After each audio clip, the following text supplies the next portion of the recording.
Thank you very much for coming, participating in this wonderfully sponsored event by Bournemouth Rugby. To start off with tonight, I'd like to get everybody to do something we haven't done before at BH Banter. Smile. Well, we would like everybody to smile as well, but we like lots of great pictures. But what we'd like to do is actually just have a 10-second round where everybody says, what's their name, what do they do, and what was their reason for attending. If you don't want to do the reason for attending, that's fine, just stick to name and what you do, that's absolutely fine. Okay, thank you very much for all coming and participating in it. We want to aim to help as many businesses as we possibly can, and I know that some of you here tonight are not currently members. Now, we'd like to change that, so if anybody wants to see Sam, she'd be very happy to try and help you sign up and become a member of the Chamber. It's a fantastic opportunity because we do lots of things with businesses. We have lots of events throughout the year. The main ones being obviously BH Banter, which is at the first Monday of each month. The next one is actually at the Miramar, which is our sort of summer party event. We also have a breakfast at Neo, and the next one is on the 20th. And we also often have a lunchtime event called BH on the Go, which is held at the airport. But that's just the tip of the iceberg because we do lots of other events as a chamber, and we also represent you through the local council and through trading groups and that kind of stuff, so it's well worth getting involved, and we have a very low entry cost, which for a small business is only £75 a year, and a lot of our events are free on top of that, so it's well worth joining the chamber. So also we're very honoured tonight to be sponsored by Bournemouth Rugby, Bournemouth Sports Club is almost as old as the Chamber. In fact, they started just 4 or 5 years after the Chamber started. So their centenary will be coming up soon, and our centenary was just last year. And for those who don't know, obviously football is the most watched event on TV, but rugby is the second most watched event on television. So it's fantastic to be involved with that and have a big local input. I'd like to hand over to James so he can tell us a lot more about the work of Bournemouth Rugby. Thanks. I'm James Croker and I'm Chief Exec of Bournemouth Rugby. Thank you so much for turning up, by the way, first and foremost. Although, thanks to Joe and Sundance, we're all blessed with the sangria and enjoying the lawn, so and thanks John for having us as well. I'm not going to talk about rugby, partly because I know that not everyone's interested in it, but also as Chief Exec, when I put my fantastic staff together, we looked at how Bournemouth Rugby can penetrate the community, not just Bournemouth, but Poole and Christchurch and going to Wimborne and that sort of stuff. We are the largest club in Dorset, Wiltshire and Hampshire, and with that we felt that we had a responsibility. So the 3 words that we have at the moment are Bournemouth, community and rugby. Rugby's what the end product is. Okay, so Bournemouth and community actually is what we sell. So going around why everybody's here, business to business, meeting contacts, wanting to get yourselves out there. Somebody spoke about supporting each other in the local community. That's basically what we do. Okay, we're marketeers, we're PR, we are people who join business to business, business to community, and then Stu joins community to community, and I'll explain that in a minute. And then obviously getting the community coming back to business. What I mean by that is, a year and a half ago, we wanted to change the narrative on what people think of local regional sports clubs. So how many people here have been asked for sponsorship? I'd imagine everybody at some stage. Yeah. Thanks, Tommy. But I'd imagine that quite often you're approached by a local or regional sports club and you're asked for sponsorship. And what they'll say is, can you give us some money? We'll put your name on our shirt and we'll see you again next year. Okay? That generally is the trend. And funnily enough, Jackie and I are going out and speaking to businesses, even going up to conference football. That is how sports still approach sponsorship. And it just seems very transactional, very non-personable, very 1980s. And I mean that in the nicest possible way, but it seems very 1980s. So why Bournemouth Rugby different? What's our USP? We design rugby to facilitate something from a sole trader, a one-man band, all the way up to a big PLC, national, multinational organisation. We do that by corporate social responsibility and social impact. So for those of you who tender, for example, there will be the area within your tender document which is about corporate social responsibility, social impact. Stuart Gallagher, we started the community programme in terms of designing our rugby this time last year. Down to Stuart's hard work, we've been into in excess of 25 schools. I think with a disability it's closer to 32. So we've been into 32 schools. We coach 600 children a week. We're in areas of deprivation working with Active Dorset. So we're in Alderney, we're in Boscombe and we're in West Howe. We hold schools tournaments. We look at the transferable skills. So when Stu says the difference a rugby ball can make, a rugby ball in our eyes and my eyes isn't something that players necessarily chuck around a pitch. It's a representation of skills that you want your children to have, values that you want children to have, values that you want adults to have, not always best demonstrated. Sometimes we forget from when we were 6, being nice to people in the playground, and as you go through business you start to diversify. But rugby brings it back, it centres you. So we look at those transferable skills. So that's the PLCs, the big corporates. The one-man bands, we do obviously the brand stuff, but we look at joining business to business. So very much like the Chamber, we've got a large group of very, very reputable, dynamic, involved organisations, and looking around, and I'm not going to pitch them too much, but obviously Eco Group, for example, have come on this year. Lacey set out with originally what was a concept, and hopefully they can see what we've tried to achieve. And again, rarely in sports, from last year's sponsors that came on board with 12 new sponsors, we've had 100% retention this year. And the reason for that is we look for returns. We look for returns whether it's tangible or intangible. So we can increase your business, but we can also, and if you look at their top, Inspire, Jackie and I went in 3 weeks ago and spoke to their staff about what a difference Inspire had made to the community. And Warren Munson had asked us to go in and speak to an 80-strong staff. Again, it gives that sense of pride. That's an intangible, but if it brings your organisation together, it's got to be worth it, right? So that's the sort of stuff that we're doing. In regards to your organisations, why would you get involved with Bournemouth Rugby? We look at bespoke packages, and I'm not going to do a hard sales pitch. If you want to see me later, do. Okay, I'm not going to stand here being the insurance guy going, come to us for insurance. That's not what it's about. It's about coming, whether you want hospitality, whether you want, like I said, brand marketing, whether you want PR, whether you want goodwill, whether you want social media, we can deliver it. And that's our business model and something that we've built up and that we're extremely proud of. In terms of the rugby, our membership's gone from 470 to 758, and we're looking to take that beyond 1,000. Why is that? That's because now there's a real sense of family in what we do.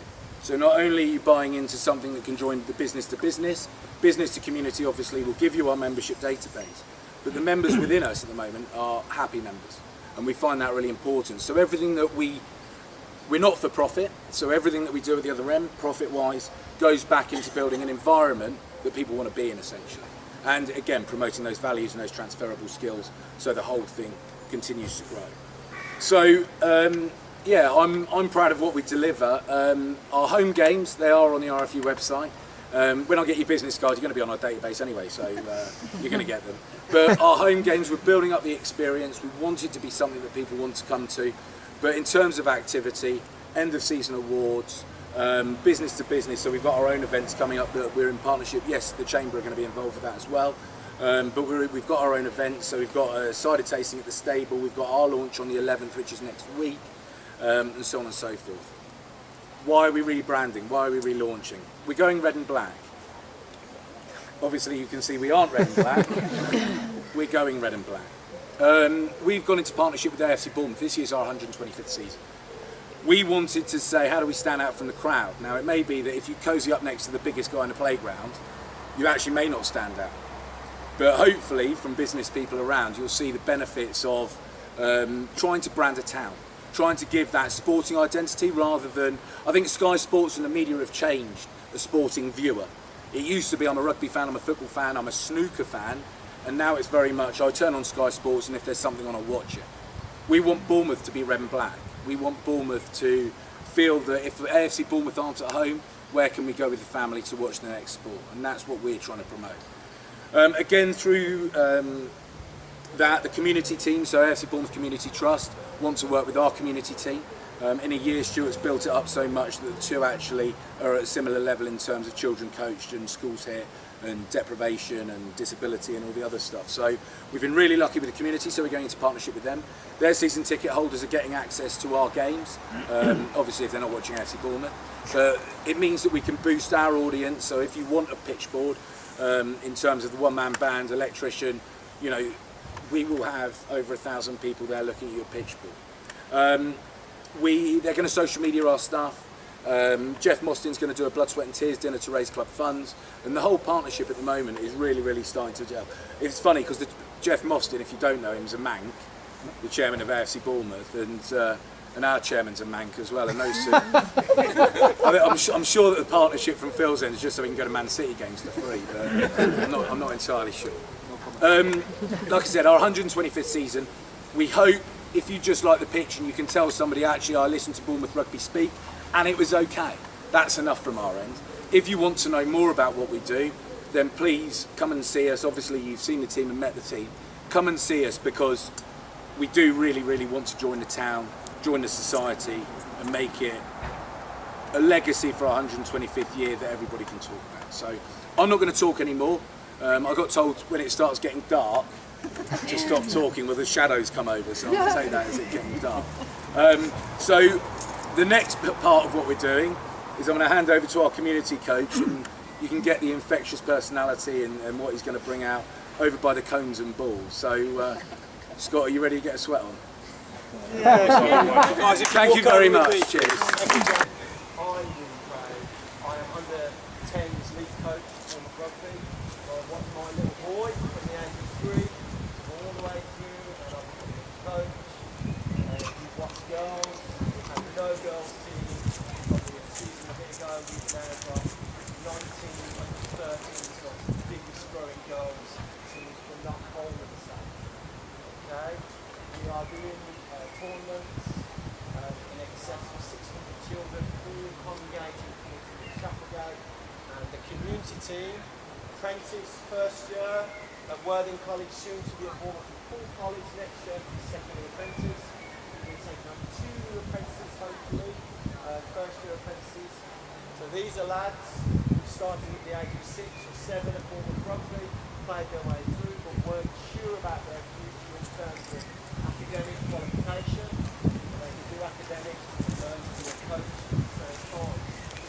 So what we're going to do now is just something that we do with our younger groups, particularly about engaging with children, but this you'll find will engage with older people as well. I'm 45, okay? But when I was 23,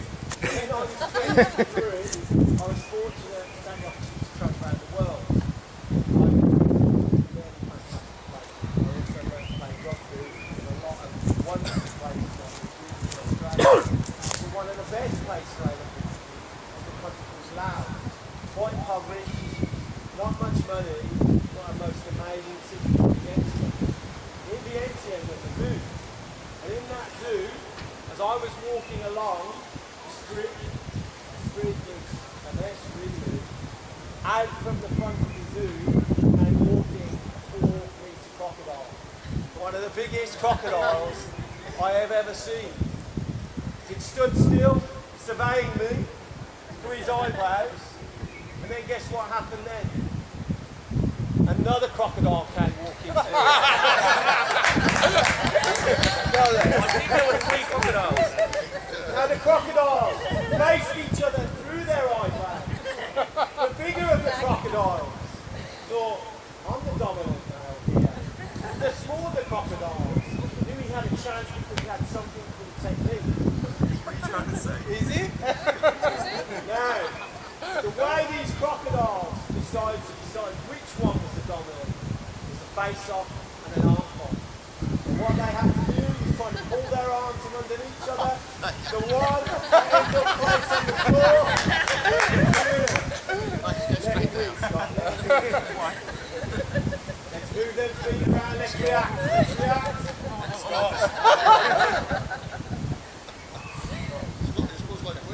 What?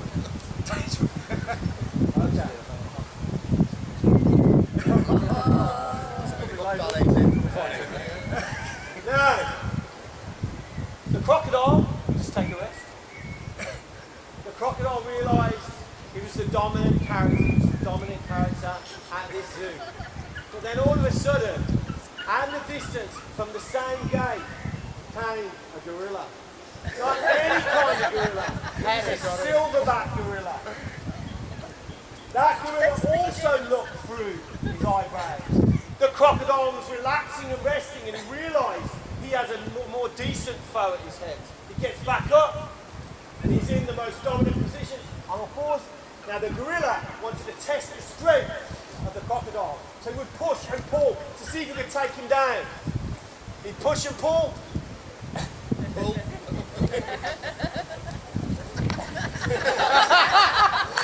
What's a gorilla? Take him down. The crocodile was still the strongest one. The gorilla decided to have a relax. The crocodile again decided to lie on his back. Then guess what I saw? Out of the gate came the biggest snake I've ever seen in the whole of my life.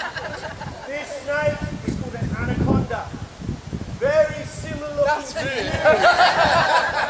Look forward.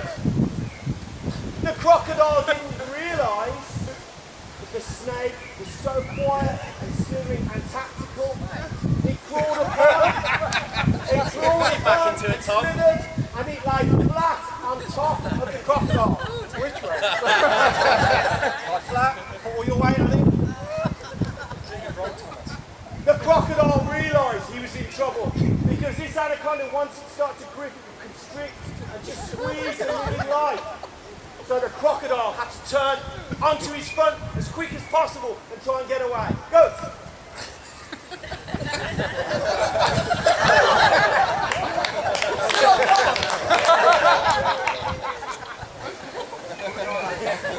The anaconda should have been beaten. Slithering away, but the crocodile was still there, realising he's the most dominant alpha male. Then, out comes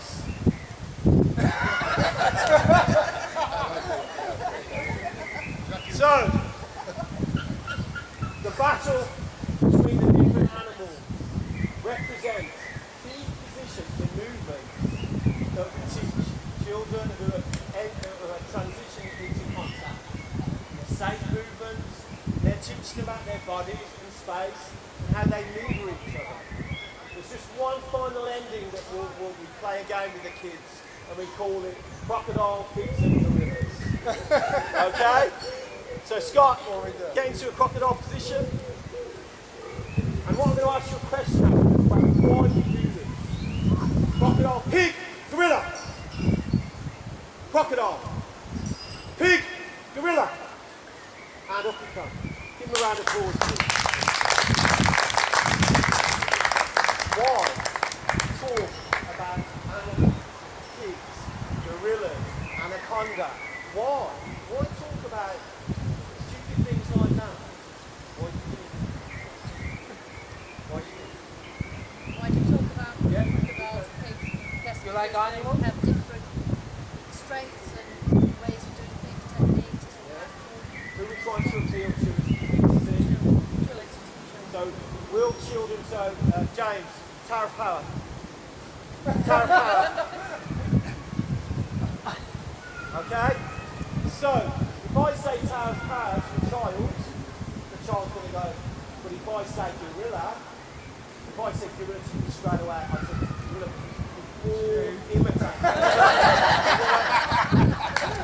You can all imitate. And when we coach the children, we only have to say from the side of the pitch, coaching is one thing, but most of the work's done by the players. They've got to take responsibility for which that gorilla. When you're ready, they go. You say, kid, get back up on your feet. Most of our game, we want to play on the feet, we don't want to play on the floor. If we're on the floor, we're out of the game. So, that's a bit of a story. How we want to meet and interact and buy into it. Stories. I love them. Got loads and loads of stories. Captures their imagination. As well. Just release. Suspend that sort of relief. Just let go of it. Just really would like a short Q&A session to start. Start at 17. If you ever go, he was throwing off stones. He's now 15 stone. How many are you? 16 stone. What do you want to do when you grow up? So, when I was younger, like most kids, I wanted to be at the top playing professional rugby. As I've got older, I went through county systems. I've realised that is doable. But since I've had the opportunity to do the apprenticeship, I've realised I want to stay doing Bournemouth, being in the community, and obviously trying to get kids to stay playing rugby. And how do you think, so day one, a year ago, so we're coming to the anniversary of it being a year in this apprenticeship. So from day one to a whole year afterwards, what has been probably the best and biggest single success for you? Okay, so I'm going to get back to the story that me and Stu always go to. There's a school that we used to coach in, we still do. Stu stepped to the side. Me and the other apprentice comrade, we had to do our own thing. We didn't really know what to do, we kind of stood there, looked over at Stu, and Stu walked away. That's a brilliant line manager does.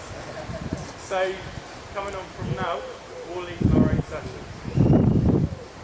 And what are you doing now, Scott? So, talking to you, which a year ago, I'd probably run away and jumped into that bush. That's why I'm so proud. Thank you so much.